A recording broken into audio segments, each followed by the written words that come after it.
조국의 가족펀드는 투자금 거의 대부분을 가로등 전멸기 업체에 투자했습니다.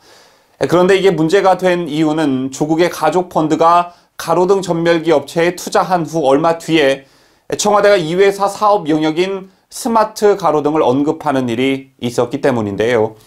그 뒤 1년 만에 이 회사는 납품 실적이 2배로 뛰었습니다. 다시 한번 이 건을 복기하면 이렇습니다. 조국 후보자 가족만으로 구성된 사모펀드는 2017년 8월 가로등 전멸기를 만드는 A업체에 13억 8천만 원을 투자합니다. 그런데 공교롭게도 같은 달 문재인이 스마트 도로 등 스마트 시티 산업 추진을 강조했고, 여기에 더해 문재인은 올해 2월 부산에서 스마트 가로등을 직접 살펴보기도 했는데요.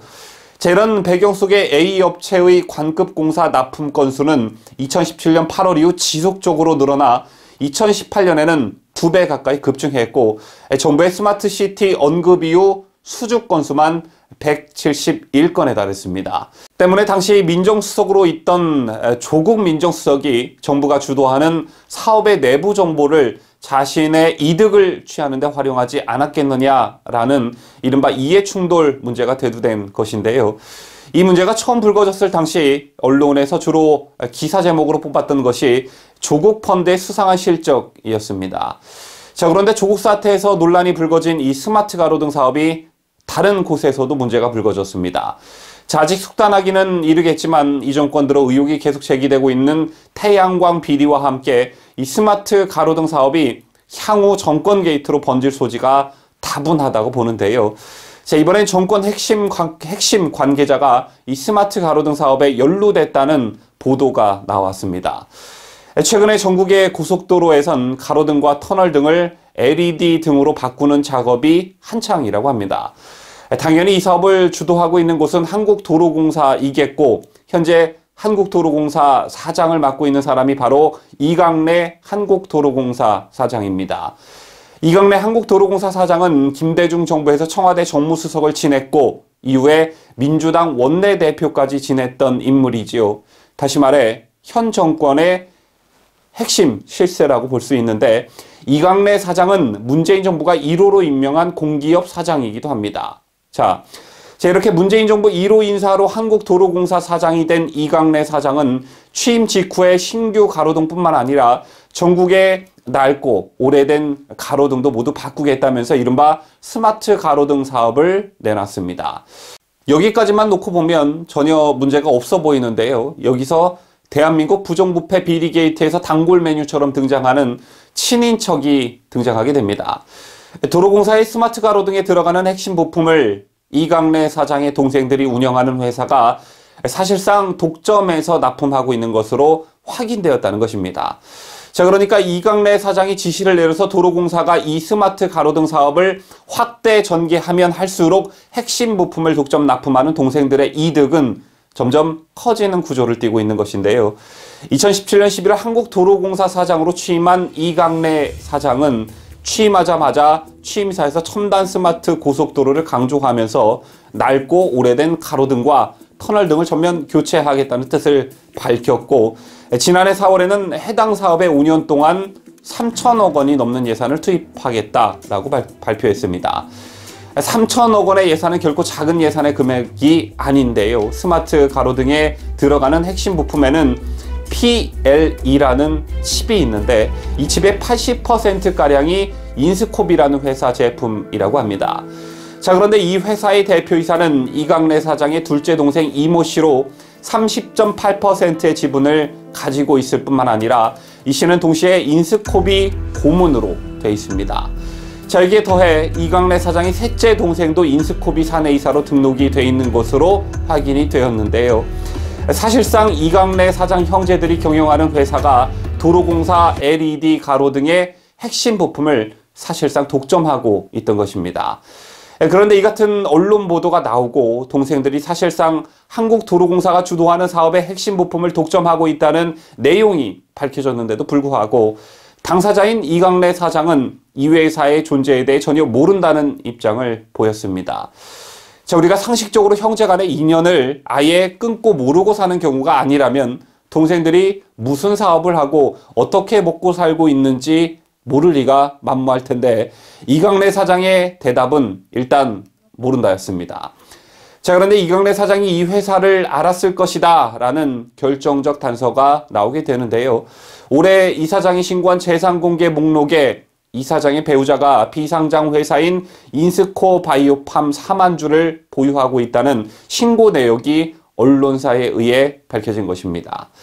언론사 보도에 따르면 인스코 바이오팜은 인스 바이오팜을 잘못 쓴 것이라고 하는데요. 인스 바이오팜은 핵심 부품을 납품하는 인스코비의 자회사로 이 사장 둘째 동생 이 씨가 사내이사로 있는 업체입니다.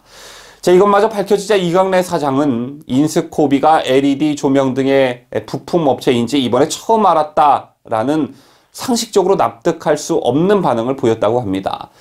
자, 민주당 출신 낙하산 공기업 사장들의 도덕적 해이를 넘어서는 이런 위탈법적인 행태가 정권 반환점을 돌기 시작하자마자 여기저기서 터져나오고 있는데요.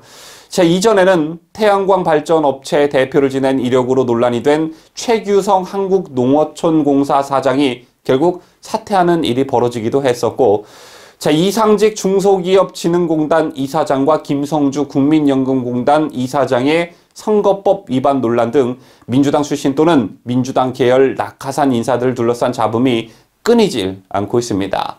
자, 그리고 아직 법원의 판단은 나오지 않았지만 이런 이해충돌 논란을 국민들에게 확실하게 각인시켜준 손혜원 의원의 목포 부동산 투기 의혹도 자신의 직무와 권력을 이용한 비리라는 지적을 받고 있습니다. 보통 여권 출신의 인사에 대한 비리가 나오게 되면 상대 진영 시민단체 등에서 고소고발하는 것이 상례이죠. 하지만 이번에는 민주노총이 먼저 이 사장을 고발하고 나섰습니다. 민주노총 민주일반노조연맹과 집단해고 요금수납원들은 29일 오후 청와대 사랑채 앞에서 기자회견을 열고 이 꼴 저 꼴 보자고 촛불 든 게 아니다. 가족회사 독점 계약으로 제가족만 배불리기 의혹 도로공사가 적폐라면서 이강래 사장 파면과 관계자 검찰 수사를 촉구했습니다. 자, 그리고 이날 기자회견에서 이런저런 메시지들이 많이 나왔는데요. 자, 이들이 기자회견 장소를 청와대로 택한 만큼 청와대에 대한 불만도 노골적으로 나타냈습니다. 민주노총과 요금 수납 노동자들은 기자회견에서 탱자나무에서 줄이 열리지 않는다. 부정부패 비리 백화점 도로공사 나무에 열리는 것은 악취나는 열매일 뿐이다. 청와대가 결자 해지하라. 이강래 사장의 즉각 파면을 요구하면서 고발장을 청와대에 전달했습니다. 어제 데일리베스트에서도 보도해드린 바와 같이 최근 논란이 되고 있는 인원고에서도 문재인 교사가 이 정부에서 추진하고 있는 태양광 사업에 연루됐다는 보도가 있었습니다. 이제 골맞던 것들이 줄줄이 터져 나올 거라고 보는데요. 최근에 국회에서 문재인 정부 출범 이후 공공기관 인사 현황을 전수조사한 결과 347개 공공기관 임원 3,368명 중 515명이 낙하산 인사였다고 합니다. 이 같은 사실을 밝히면서 바른미래당은 역대 어느 정부보다도 더 심각한 낙하산 인사가 이루어지고 있다라고 평가했습니다. 배가 고팠던 것일까요? 지난 보수정권 9년 동안 배가 고팠기 때문에 문 정권이 들어서자마자 나라 곳간 곳곳을 자기들의 전유물인 양 친인척 동원해가면서 여기저기 빼먹고 있다는 느낌을 지울 수가 없는데요. 정권이 기우는 조짐은 여러 가지가 있고 또 여러 곳에서 나타날 수도 있지만 가장 대표적인 게 무능과 부정부패입니다. 이미 문재인 정권이 무능하다는 것은 경제와 외교에서 일찌감치 나타나고 있고 이제 부정부패마저 골맞던 것들이 곳곳에서 터져나올 조짐입니다. 여기에다가 조국 사태에서도 느끼셨다시피 정권이 반환점을 돌기 시작하면 언론이 본격적으로 정권의 비판적 태도로 돌변하기 마련인데요. 조선일보가 박근혜 정권 때 그랬던 것처럼 말입니다. 참고로 이강래 한국도로공사 사장건을 최초 보도한 언론사는 다름 아닌 JTBC입니다. 이상으로 뉴스를 마치겠습니다. 이 영상이 여러분께 유익한 영상이었다면 저희 채널을 구독해 주시기 바라겠습니다. 더 좋은 뉴스로 보답하겠습니다. 감사합니다.